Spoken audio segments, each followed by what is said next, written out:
ministro do Supremo, Alexandre de Moraes, cresce cada vez mais.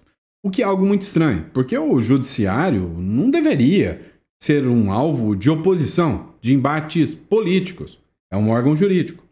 Agora, a defesa da oposição é impeachment do ministro Alexandre de Moraes. Contudo, como o impeachment não sai, uma nova hipótese foi aventada. Que tal falar em internação compulsória? Pode ser uma hipótese, pode ser uma estratégia ou só uma especulação, ou seja, só uma conversa ao vento. Mas começa a circular, digamos, nas redes sociais e nas falas dos deputados e senadores a internação compulsória do Alexandre de Moraes. Vamos falar sobre isso. Outro ponto que a gente vai falar também, é que lá nos Estados Unidos existe uma lista referente ao ministro Alexandre de Moraes e que essa lista vem ganhando novos contornos, vem crescendo ainda mais. Nós vamos falar sobre isso. Outro ponto que a gente vai falar é sobre um vídeo do senador Esperidião Amin, uma figura muito conhecida de Santa Catarina, que disse que há motivos de sobra para impeachment do ministro Alexandre de Moraes no Senado. Outro ponto que a gente vai falar também é sobre uma jornalista do CNN que quase chora de frustração ao saber que o Bolsonaro, depois da pressão, acabou levando mais uma e não vai ser preso.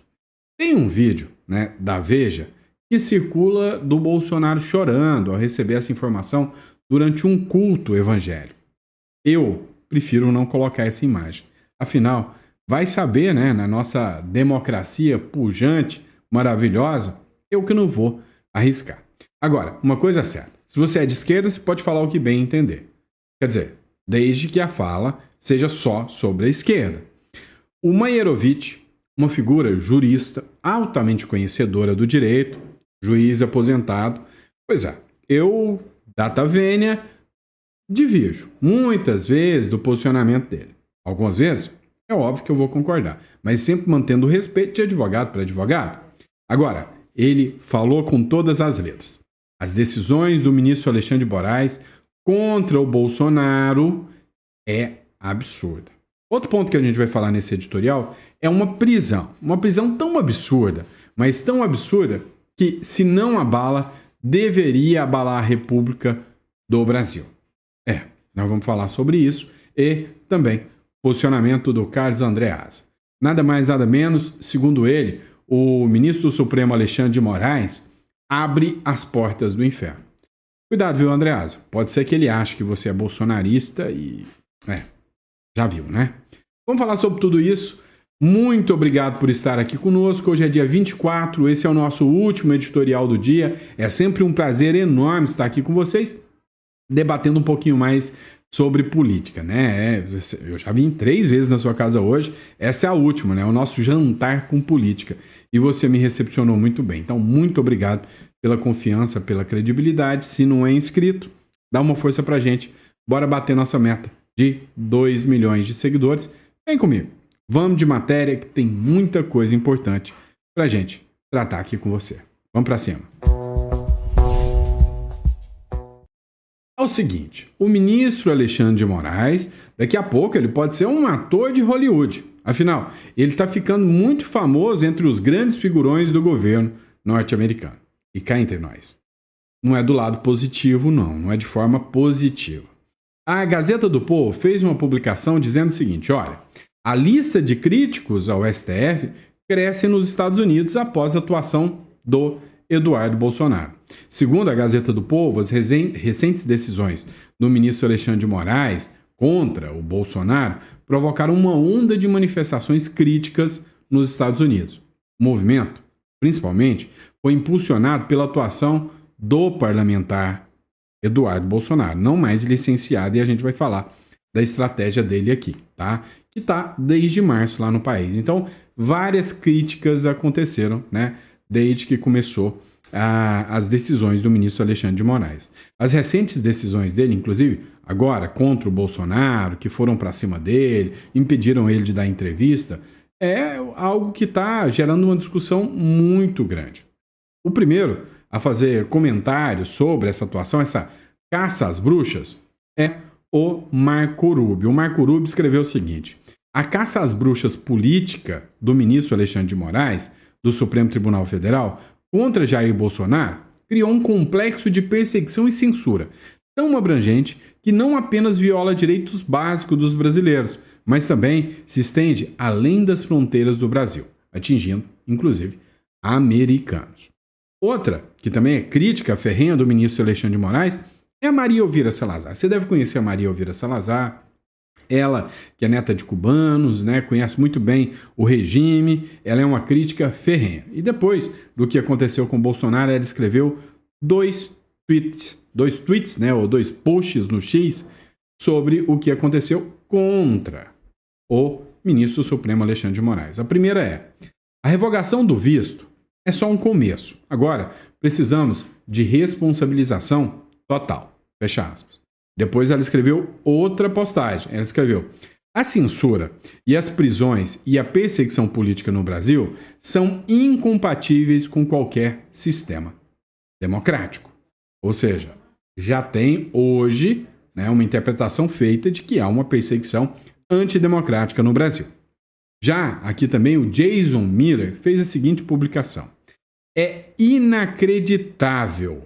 Alexandre de Moraes novamente leva todo o crédito pela perseguição política contra o presidente Bolsonaro. Ou seja, ele, que é um crítico ferrenho, já foi alvo, inclusive, das decisões do ministro Alexandre de Moraes. E aí, até o Milei, né, que não está lá nos Estados Unidos, manifestou-se. Olha só, o Milei disse o seguinte: é inacreditável. Alexandre de Moraes novamente leva todo o crédito pela perseguição política contra o presidente Bolsonaro. Moraes quer que o mundo inteiro saiba que ele governa o Brasil e não o Lula. Ou seja, ele repetiu o Michael Banks, né, e fez a postagem aqui com críticas ao ministro Alexandre de Moraes. Né? Repetiu Jason Miller, perdão. Aí tem o Mike Banks também, que diz, né, que o Brasil simplesmente teria o Bolsonaro como presidente se não fosse a atuação da USAID, né, nos Estados Unidos, né, através da justiça brasileira. Ele escreveu o seguinte, ó: a justiça brasileira deve chegar ao Brasil, né, republicando uma nota aqui que fazia críticas. Outro que a gente precisa falar é o Steve Bannon, talvez uma figura um tanto quanto mais polêmica e apoiadora, né, do Donald Trump, nada mais nada menos do que conselheiro e aliado do Donald Trump. Ele escreveu o seguinte, abre aspas: somos grandes apoiadores do movimento Bolsonaro, desde que o conhecemos em 2017. E acho que a manifestação mostra que o presidente Trump está totalmente ciente do que está acontecendo. E aí tiveram autoridades da Europa também que se manifestaram, né, a favor do Bolsonaro e contra o ministro Alexandre de Moraes. Uma delas que a gente pode falar é o Viktor Orbán, né, da Hungria, ou seja, a Meloni também. Então, assim, parece, né, que o discurso, a narrativa vem ganhando novos contornos, né? Ou seja, parece que a narrativa da esquerda contra Bolsonaro vem perdendo um pouquinho a sua força. Agora, no próximo bloco, seria uma alternativa da oposição, um ataque à oposição. Vamos falar sobre medidas restritivas, né, ao Alexandre de Moraes, como, por exemplo, internação compulsória. Será que isso é possível ou é só mais uma bravata? Vamos falar sobre isso. Pois é, numa entrevista ao canal Paulo Capelli, lá do Metrópolis, né, o senador Flávio Bolsonaro falou que o Alexandre de Moraes é um caso perdido. Né? Nesse bate-papo, ele afirmou o seguinte: olha, uma coisa que poderia ser feita era internação compulsória para o Alexandre de Moraes. Segundo o Flávio Bolsonaro, o Alexandre de Moraes não tem que ir nem para a cadeia, é internação compulsória porque pode não estar dentro da sua consciência, né? Ou seja, a sua sanidade mental não pode estar tão boa assim. É lógico que isso soa mais como uma bravata. Quem determinaria isso em relação ao ministro Alexandre de Moraes? Mas escuta o trecho que o Flávio Bolsonaro falou aqui. A gente sabe que o Alexandre de Moraes, o que ele quer desde o início, esse processo que meu pai está passando, que não é um processo, é um linchamento, é uma perseguição, está com a sentença pronta muito mesmo antes de começar. Todo mundo sabe disso. E eu acho que o Alexandre de Moraes precisa, sim, de uma ajuda profissional, Capelli. Ele está precisando, ele não está nas suas faculdades mentais normais. Eu acho que ele precisa de uma internação compulsória. É uma pessoa que está obcecada por Bolsonaro, que atropela a Constituição a todo momento para atingir o seu objetivo de prender o Bolsonaro. E sabe aquele cara que é viciado em crack, em que não está mais em condições de decidir se ele tem que ser internado ou não, a família tem que tomar uma decisão por ele para fazer uma internação compulsória? Eu acho que o Alexandre de Moraes, na minha percepção, é que ele está nessa fase. Ele não percebe mais que ele está doente e caberia à família, fica aqui a sugestão para a família do Alexandre de Moraes, pede para ele tirar uma licença, vai procurar um psiquiatra da confiança dele, um psicólogo, fazer uma terapia. Eu já fiz terapia também, importante, funcionou muito para mim, né? Te abre os horizontes ali, você consegue entender o que é que, no fundo, acaba te motivando a tomar algumas iniciativas na sua vida, muitas vezes que você, em condições normais, não tomaria. E infelizmente o que está acontecendo é que ele está com essa obsessão, ele parece que não tem mais nenhum processo na mão dele no Supremo. O país está aí com seríssimos problemas, com o Supremo toda hora tomando medidas que, no meu ponto de vista, também interferem no Executivo, interferem no Legislativo. E esse processo com o Bolsonaro é conduzido por ele de uma forma muito covarde. E aí, concorda ou não concorda com o Flávio Bolsonaro? Coloca no comentário. Agora, a medida alternativa à internação compulsória é o impeachment. Existe um senador de Santa Catarina, talvez não tão conhecido como deve ser, né? Realmente uma figura ímpar. Eu conheci pessoalmente já conversei com ele pessoalmente, com a dona Ângela Amin, inclusive já fizemos lives há muito tempo atrás em pautas importantes. É uma figura ímpar, né? De competência, de preocupação com as pautas do Brasil. Ele fez um vídeo agora. O título do vídeo é Os Motivos para o Impeachment de Alexandre de Moraes. Escuta esse trecho. São os fatos que fundamentam o pedido de impeachment do senhor Alexandre de Moraes. Número 1, inquérito 4781, o inquérito do fim do mundo. É uma verdadeira inquisição. Há 6 anos e 3 meses esse inquérito existe. Sem o nome do inquirido, sem crime tipificado, é uma inquisição, em que se chama alguém, o relator que não foi sorteado, abre o inquérito, investiga, acusa, condena e fica por isso. Isso é um atentado contra o Estado democrático de direito, isso é uma exorbitância. A preservação com prorrogações deste inquérito é um atentado contra a democracia. E o responsável número 1 por isso é o ministro Alexandre de Moraes, que em cima disso cria as narrativas que deseja e toma as decisões que quer contra quem ele queira. Segundo.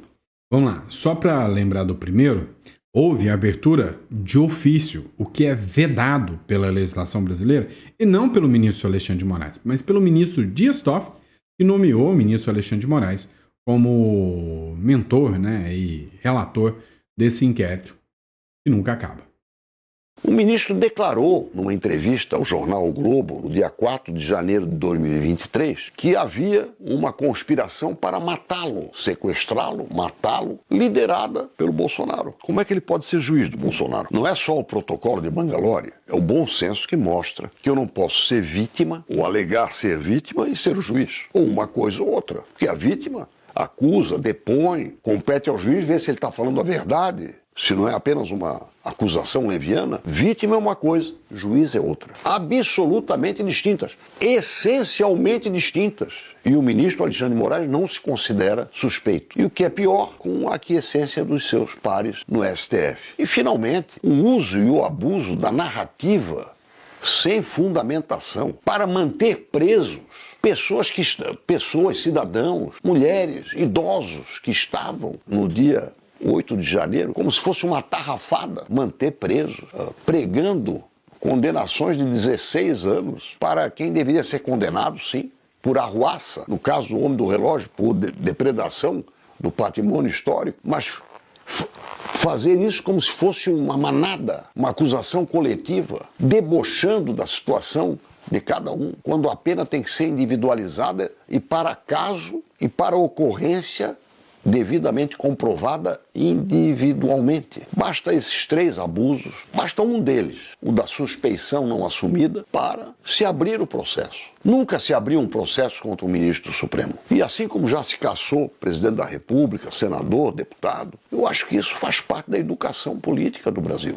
Aberto o processo, eu tenho certeza de que a autocontenção no judiciário vai ser um valor. Repetindo até o que está no livro 11, capítulo 4 do Espírito das Leis, um livro de Montesquieu, que diz o seguinte: o homem investido de poder, o homem que tem poder e ultrapassa a lei, nunca mais vai parar de fazer isso. É mais ou menos como um atleta de salto com vara, que pulou 8 metros, vai pular 8,10, 8,20, 8,40.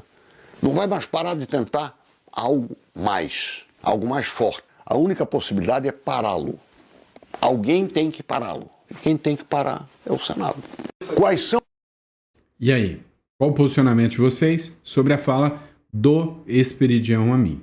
Eu sou, do ponto de vista jurídico, totalmente sensível ao que o Esperidião Amin falou aqui. A questão da competência, a questão do juiz vítima, a questão da sentença pronta, os arbítrios e abusos de pessoas que tiveram a sua pena julgada de forma coletiva. Não cabe este tipo de coletivismo numa democracia. Não. Isso está errado. Agora, a turma da militância quer o quê? O Bolsonaro preso por questões jurídicas? Não, por questões políticas. E isso não é coisa de democracia, minha gente. Dá uma olhada. Lá, a jornalista do CNN não conseguiu disfarçar até uma frustração. Por quê? Porque o que ela queria noticiar era Bolsonaro preso. Mas a grande questão é que o Moraes não vai prender o Bolsonaro. Jair Bolsonaro não será preso. Essa informação acaba de chegar, essa informação que diz respeito à decisão de Alexandre de Moraes. Após toda a discussão de se ele teria ou não descumprido medidas cautelares, ele que pediu ali, exigiu uma resposta da defesa de Jair Bolsonaro, que argumentaram dizendo: não compreendemos quais eram os limites exatos sobre comunicar-se, sobre se expor publicamente, sobre usar a rede social, mas ter ali a limitação de terceiros fazerem postagens. Portanto, temos, nesta manhã de quinta-feira, dia 24 de julho de 2025, a decisão de o ministro Alexandre de Moraes adverte Jair Bolsonaro, porém não vem acompanhada da decisão de prisão essa mensagem. Era tudo que eles queriam, né? Acompanhar essa mensagem com ordem de prisão. Dane-se, vou colocar aqui. A Veja publicou aqui, ó: Bolsonaro é flagrado chorando em culto evangélico quando saía da decisão de Alexandre de Moraes o livrando da prisão. Peraí, gente. Então, a Veja aqui, ela pode estar causando a prisão do Bolsonaro. Afinal, o Bolsonaro acabou de se expor, né, numa rede social, no Instagram da Veja. Ora, é óbvio, né, que, assim, o Bolsonaro estava em um momento de fé religiosa ali. E a gente imagina que o motivo do choro foi exatamente o momento em que ele teve essa informação. Agora, é tão gritante, mas tão gritante, que até a UOL, né, através do Mairovitch, que é um jurista, um juiz, disse: olha, nem a pau Nicolau vai ser a prisão do Bolsonaro com os argumentos pífios e fracos que foram apresentados. E aí, diga-se de passagem, um militante anti-Bolsonaro defendendo a defesa brilhante dos advogados do Bolsonaro. Acompanha. A prisão preventiva do Bolsonaro não vai sair nem a pau. Não há qualquer possibilidade técnica. E eu vou mais longe. O ministro Fux já fez o contraponto necessário para tirar essa qualquer pretensão, qualquer decisão no sentido de se impor agora, atenção, agora, decisão em cima da resposta do prazo de 24 horas. Então, não há qualquer possibilidade. Vamos aos aspectos técnicos. Em primeiro lugar, numa petição muito cuidada, muito técnica, muito preparada e bem preparada, os defensores do Bolsonaro, e ali não tem nenhum jejum em matéria de direito, eles colocaram em primeiro lugar que não houve a intenção de desrespeitar qualquer proibição, qualquer medida cautelar. Veja que com isso se esvazia o dolo, a intenção de revidar, de desobedecer. Mata isso, não existe mais isto a partir do momento que se revela a não intenção, e não existe mesmo. Nos autos não existem nenhuma prova em sentido de má intenção, de comportamento voltado a isso. O segundo ponto, também fundamental, e a defesa alerta e frisa e destaca que Bolsonaro não foi notificado, não teve ciência das medidas cautelares, não foi notificado quando da sua manifestação de ontem no parlamento com a exibição das tornozeleiras. Ora, então ele não tinha ciência. A prova disso? Sim, a prova, e prova muito clara a respeito. Basta-se ver a ordem, o mandado expedido, a contrafé, se existe a assinatura do Bolsonaro. Um outro ponto que a defesa fez bem, muito bem, é um reforço, um grande reforço, foi entrar com embargos de declaração. Os embargos de declaração têm por objetivo que o ministro Moraes esclareça eventuais omissões, eventuais dúvidas, obscuridades. Ou seja, que ele explicite os limites, as ocasiões que poderão ocorrer essa quebra de cautela, de medida cautelar, essa desobediência. Colocado tudo isso, é evidente que não dá para se decretar tecnicamente uma prisão cautelar preventiva para aquele que diz que está disposto, inclusive foi orientado, e bem orientado, já dizer, e os jornais estampam isso hoje, que ele já tinha, depois que soube disso, até adiou uma entrevista e suspendeu uma entrevista. Então, se sair uma prisão preventiva, volta a história da perseguição política, agora com força e com base em elementos sólidos. Nem a pau, Nicolau. Vamos prestar atenção aqui. Termos, argumentos, justificativa técnica é o que não sobra na defesa do Bolsonaro. O problema é que se em qualquer momento fosse observada a questão técnica, esse processo sequer existiria, porque ele já nasceu no lugar errado. É simples. Como já diria o próprio Marco Aurélio de Mello, ex-ministro do Supremo Tribunal Federal. Se o Lula teve o direito a ser julgado na primeira instância pelo Moro, ora bolas. Por que o Bolsonaro não teve? A lei não mudou. Ah, mas tem o Ramagem? Ok.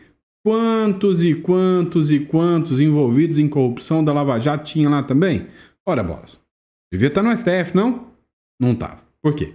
Porque aqui é ao gosto do freguês, né? Esse negócio de lei, deixa pra lá. A gente julga de acordo com o que a gente quer te condenar.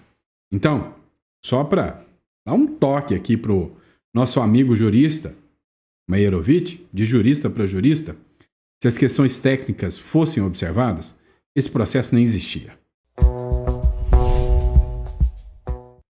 Ei, vamos analisar outro ponto aqui. Essa prisão, para mim, deveria ser um daqueles casos clássicos onde a república deveria estar abalada. Oh, a democracia está em risco. Mas não vai ser. Tá? Pensa o seguinte, com a turma do PCC solta, com um monte de corrupto solto, com o Brasil buscando corrupta lá do Peru, né? Estão passando o Peru no Brasil. Com tudo isso acontecendo, quem que é o grande perigo da sociedade brasileira? Uma idosinha de 72 anos, dona Yamaguchi aqui, né? Não é Tamaguchi não, é Yamaguchi, acho que é, né? A Polícia Federal cumpriu ordem de Alexandre de Moraes e prendeu idosa, condenada pelo 8 de janeiro. O ministro estabeleceu um regime fechado para a professora aposentada, em virtude dos supostos descumprimentos de medidas cautelares. Hoje, né? Não, na verdade foi ontem.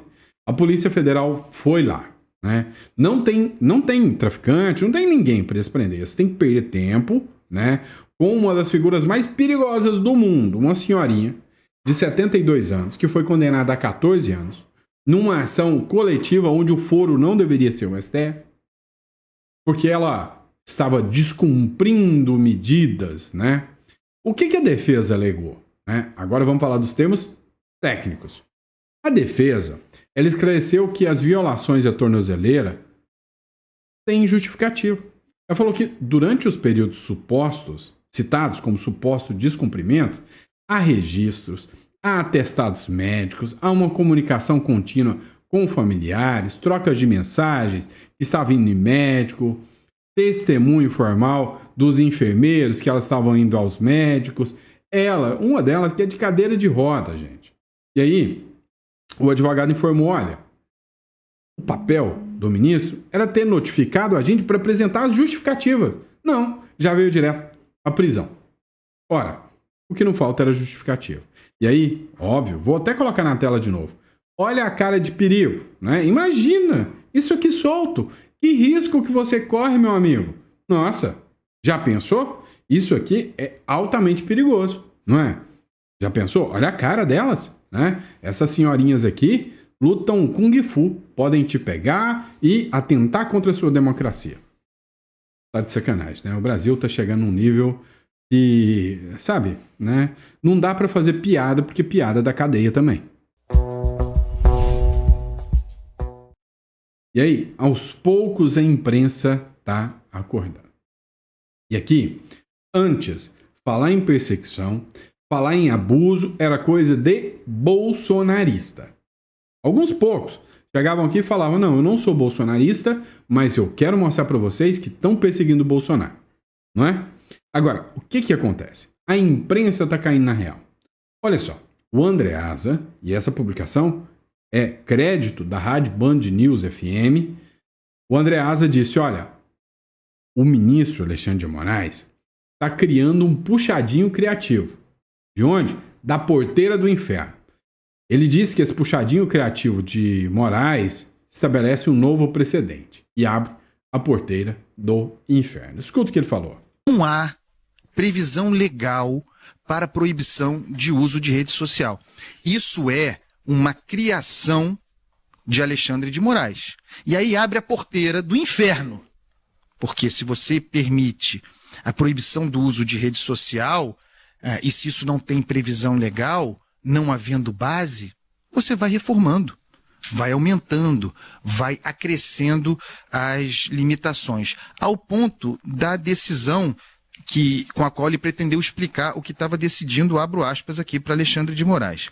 A proibição ao uso de redes sociais abarca, abro aspas agora, exatamente, as transmissões, retransmissões ou veiculação de áudio, vídeos ou transcrições de entrevistas em qualquer das plataformas das redes sociais de terceiros. Esse de terceiros, esse acréscimo, essa figura, significa, a rigor, e Jair Bolsonaro é o objeto, mas eu estou falando do exercício da liberdade para todos nós, que os precedentes ficam, a inclusão de terceiros nessa manifestação significa, a rigor, que Jair Bolsonaro não se pode manifestar mais publicamente. Porque nós temos... E coloque Lula no lugar de Jair Bolsonaro. Nós temos um ex-presidente da República que é idolatrado, que é mito para milhões de brasileiros e que não sai de casa, ele não vai à rua, ele não vai a lugar nenhum sem ser filmado. Sem ser filmado, e hoje em dia é assim o mundo em que a gente vive. A arena para o debate público hoje é a rede social.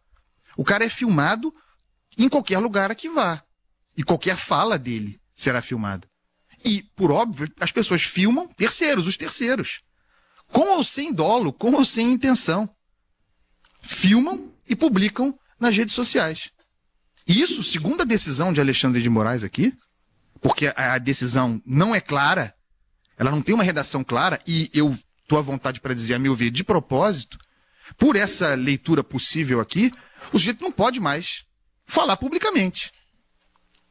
É difícil entender essa decisão de Alexandre de Moraes e essa criação, essas criações, esses puxadinhos sobre o que dispõe, sobre o que não dispõe a lei. É difícil, pessoal. Não, eu sei que tem um debate posto aí, mas é difícil não entender isso no âmbito da censura prévia. Da censura prévia. Não há previsão legal para proibição de uso de rede social. Não há proibição legal para uso de rede social. Isso tem um nome. O nome disso é censura. Pronto. Acabou. E é isso, pessoal. Espero que vocês tenham gostado desse nosso último editorial hoje. Pessoal, você está vendo o avanço acelerado de tudo que está acontecendo no Brasil. Não é nem um pouco brincadeira isso aí, né? Então, vamos lá. Você que está me acompanhando aqui, você já pensou em estruturar, blindar seu patrimônio, criar uma estrutura? Sem contar que já pensou o custo do inventário no Brasil, o quanto você paga de impostos para sustentar tudo isso? Dá uma pesquisada sobre holding patrimonial, uma pesquisada sobre offshore, saída fiscal, para você entender o quanto isso pode te ajudar. Nosso escritório é especializado nisso. Eu atuo com isso desde 2010. Então, para você, tá? Entre em contato com a gente. Eu faço questão de estar acompanhando o seu caso. Entre aqui em contato. Nosso escritório é especializado nessa consultoria financeira e empresarial. E eu estou aqui para poder te ajudar, tá bom? Então, clica no link aqui, entre em contato. Agora, se o seu objetivo é imigração para o Uruguai, clica aqui também, que a gente está aqui para poder te ajudar, tá bom? Um grande abraço, fica com Deus e até o próximo editorial.